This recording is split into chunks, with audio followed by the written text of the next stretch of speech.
धन्यवाद जी, आपके माध्यम से राष्ट्रपति अभिभाषण में बोलने का मौका मिला। सबसे पहले मैं 28 जनवरी 2026 को राष्ट्रपति अभिभाषण पर अपनी गहरी चिंता और निराशा व्यक्त करती हूँ। मुझे 2025 याद आ गया, जब राष्ट्रपति अभिभाषण में रिफॉर्म, परफॉर्म, ट्रांसफॉर्म की बात की गई थी, जो जुमला गूंजा था। इस बार मैंने भाषण सुना तो उसमें सिर्फ रिफॉर्म रह गया था। यह कैसा रिफॉर्म है? किसानों को बर्बादी के कगार पर छोड़कर, मजदूरों को काम का अधिकार छीनकर, जो आपने मनरेगा में संशोधन करके छीना, युवाओं को बेरोजगारी के दलदल में धकेलकर और मध्यम वर्ग को महंगाई की आग में झोंककर यह सरकार किसका रिफॉर्म दिखा रही है? अब सरकार ऐसा परफॉर्म कर रही है सभापति जी कि उनके रिफॉर्म से पॉल्यूशन परफॉर्म कर रहा है। लगातार पेड़ों के कटने के कारण पहाड़ों में लैंडस्लाइड, बादल फटना, पिछले साल धराली, हर्षिल, कई जगहों पर पहाड़ों का धंसना, बाढ़ आना। अब तो पहाड़ और नदियां भी इस परफॉर्मेंस से सरकार को चेतावनी दे रही है कि ऐसा होना भी सरकार के गलत रिफॉर्म का नतीजा है। जैसे अरावली के लिए सुप्रीम कोर्ट को परफॉर्म करना पड़ा। बहुत सारे एग्जाम्पल हैं, जानवरों का खेतों में घुसना, पहाड़ों का लगातार धंसना, जहरीली हवा का बहना। सरकार के इस ट्रांसफॉर्म से अब प्रकृति भी अपना परफॉर्मेंस दिखा रही है। दुर्भाग्यवश इस सरकार का ध्यान इन वास्तविकताओं की ओर आकर्षित करना सभापति जी बहुत कठिन होता जा रहा है। अक्सर यह शुतुरमुर्ग तो जानते ही होंगे, शुतुरमुर्ग की तरह व्यवहार करती है यह सरकार।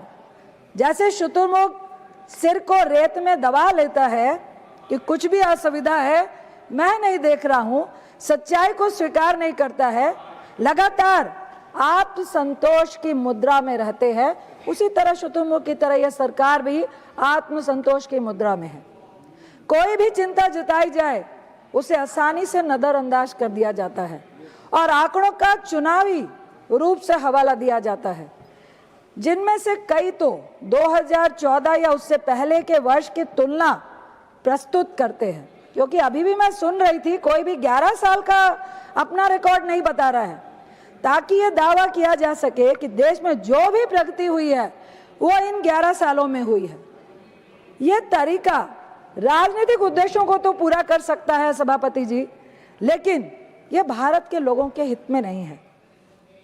माननीय महोदय, मैं छात्राओं और युवा की बात करना चाहती हूँ।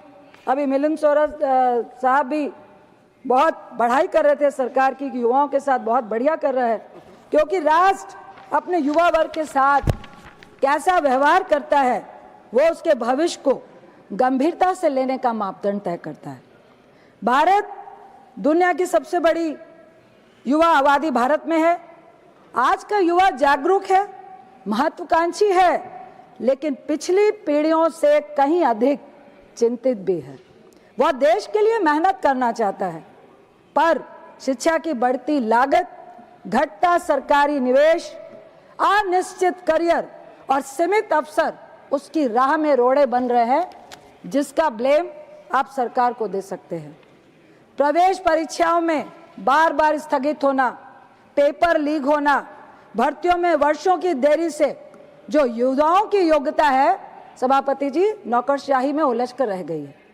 दूसरी ओर 25 करोड़ छात्रों वाली स्कूली शिक्षा प्रणाली हमारे देश में है, मानते हैं, लेकिन आपने 11 साल में क्या अचीव किया? अभी भी तो 11 और 12वीं में पहुंचते पहुंचते जो हमारा नामांकन जो रेशियो है आज भी 58.4% है, और जो सकल उच्च शिक्षा, हमारे HRD मिनिस्टर साहब भी बैठे हैं, जो नामांकन अनुपात है लगभग 30% ही है। ये कौन से विकसित भारत की बात है? मुझे खेद है कि राष्ट्रपति अभिभाषण में UGC विनियम 2023 के क्रियान्वयन से उत्पन्न असमानताओं तथा विदेशी एवं भारतीय उच्च शिक्षण संस्थाओं के बीच जो बहुत महत्वपूर्ण है, नियामकों, समानताओं और संस्थागत न्याय सुनिश्चित करने की आवश्यकता का कोई भी उल्लेख राष्ट्रपति अभिभाषण में नहीं था। मुझे खेद है कि राष्ट्रपति अभिभाषण में रोजगार आज देश के सबसे गंभीर मुद्दों में से एक है। दुनिया की सबसे युवा आबादी वाले हमारे देश में एक होने के नाते भारत सिर्फ दिखावे वाले रोजगार वादों पर नहीं चल सकता जो यह सरकार कर रही है। नौकरी की कमी, अंडर एम्प्लॉयमेंट और असुरक्षित अनौपचारिक काम जैसे गिग वर्कर, प्लेटफॉर्म मजदूर और पीएसयूज के आउटसोर्स कर्मचारी को आप नजरअंदाज कर रहे हैं।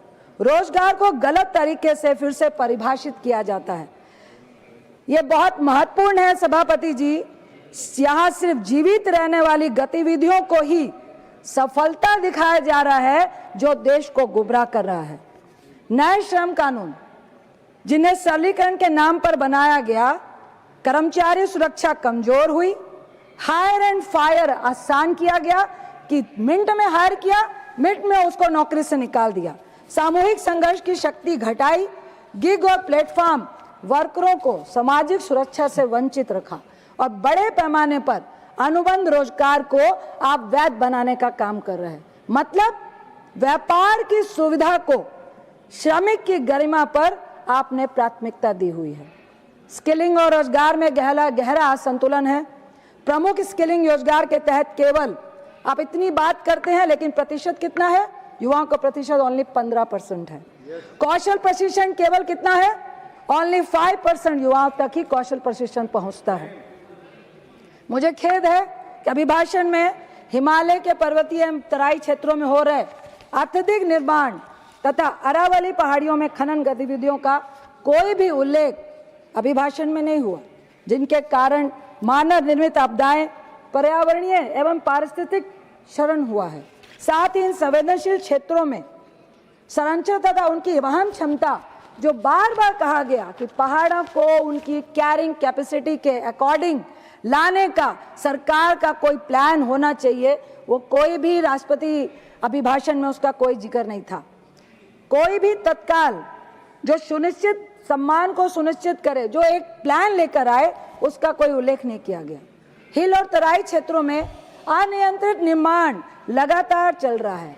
भूस्खलन और फ्लैश बाढ़ लगभग आपके राज्य में 11 सालों में 30% की वृद्धि हुई है, जो प्राकृतिक क्षमता के नियमों का उल्लंघन है और लगातार मानव जनित आपदाएं पैदा कर रहा है। मुझे खेद है कि राष्ट्रपति अभिभाषण में दिल्ली एवं राष्ट्रीय राजधानी है और एनसीआर में लगातार बिगड़ती वायु गुणवत्ता, उससे लाखों निवासियों को होने वाले गंभीर स्वास्थ्य खतरों तथा इस मानव निर्मित पर्यावरणीय संकट से निपटने और प्रदूषण कम करने हेतु ठोस उपायों का तत्काल आवश्यकता का कोई भी उल्लेख राष्ट्रीय अभिभाषण में नहीं था। पर्यावरण संरक्षण केवल भाषणबाजी नहीं हो सकता।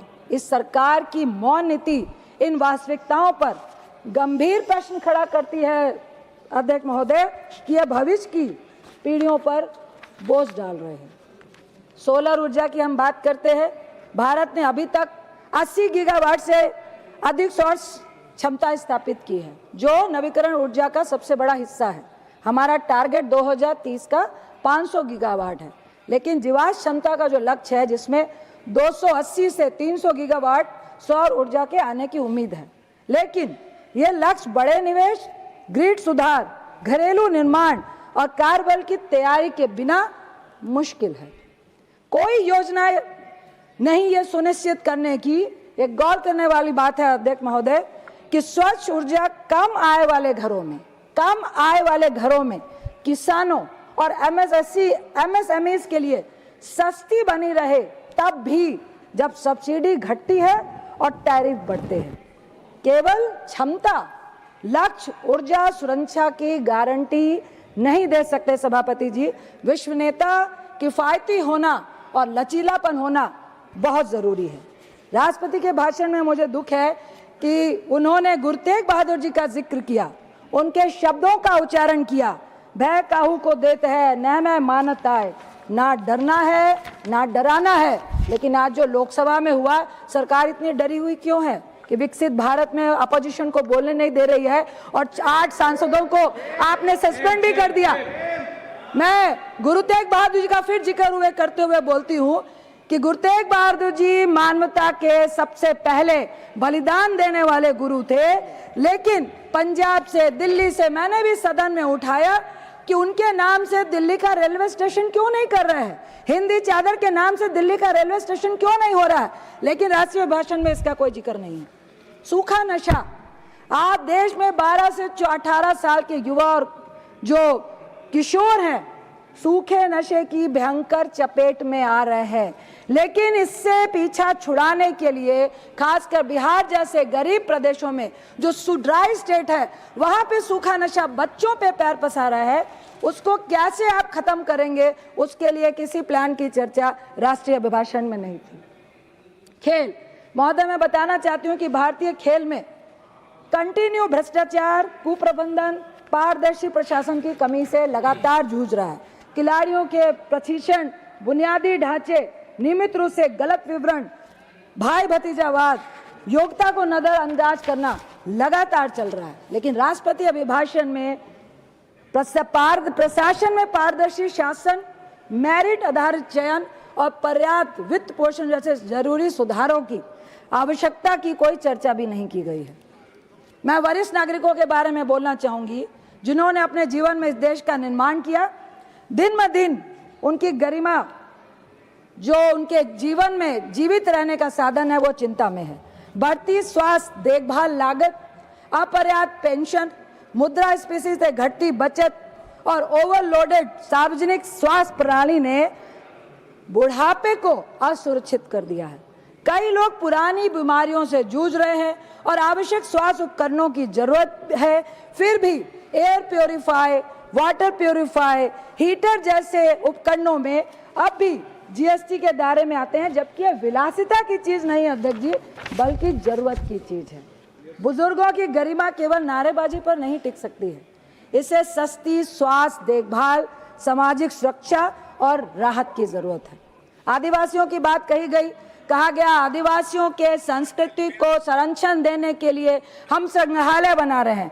आदिवासियों का संरक्षण उनके संग्रहालय बनाने से नहीं, उनके अधिकार जंगल जमीन को उनके लिए अधिकार देने से बन सकता है।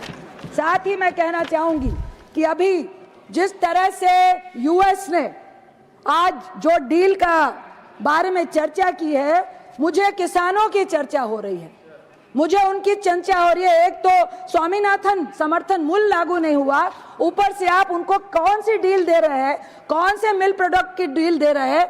ये सदन को, सरकार को, विपक्ष को आत्मविश्वास में लेना चाहिए और उनको बताना चाहिए।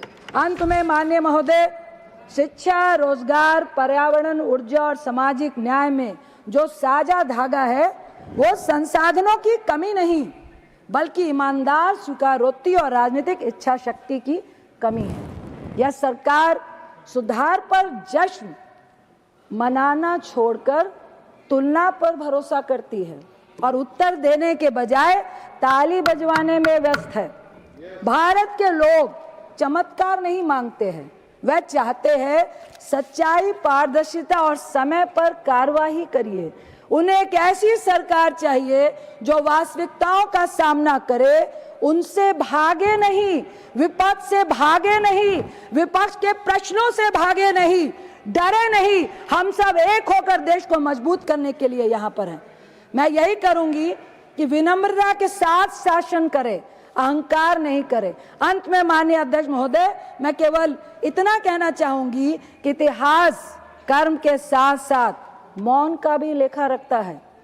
इसी चेतावनी के साथ राष्ट्रकवि रामधारी सिंह दिनकर की इन पंक्तियों के साथ मैं अपनी बात समाप्त करती हूं कि समर शेष है नहीं पाप का भागी केवल व्याध, समर शेष है नहीं पाप का भागी केवल व्याध, जो तटस्थ है समय लिखेगा उनका भी अपराध। इतना ही कह के आपका बहुत बहुत धन्यवाद।